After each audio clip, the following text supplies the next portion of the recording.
இதான் நம்ம சைட்டு. யுஏஇயில் ராசல் கைமாவில் இருக்குது. அதெல்லாம் பைல் ஆல்ரெடி முடிச்சாச்சு.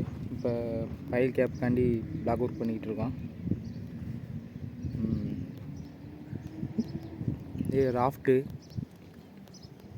பைல் கேப்பில் இது ராஃப்ட்டு. Height 1 metre 60. இது 2 pile gap 1 meter. Triangle pile gap 1 meter 20.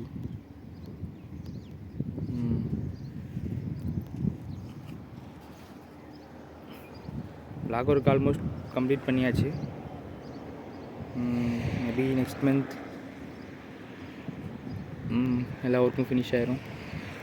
Block work முடிச்சுட்டு வாட்டர் ப்ரூஃப் ஒர்க் பண்ணணும். வாட்டர் ப்ரூஃப் ஒர்க் முடிச்சுட்டு அதுக்கப்புறம் ஸ்டீல் ஒர்க், ஸ்கிரிட்டு காங்கிரீட் போடுவோம் வாட்டர் ப்ரூஃப் மேலே. அதுக்கப்புறம் ஸ்டீல் ஒர்க், அதுக்கப்புறம் காங்கிரீட் கேஸ்ட் பண்ணுறது தான்.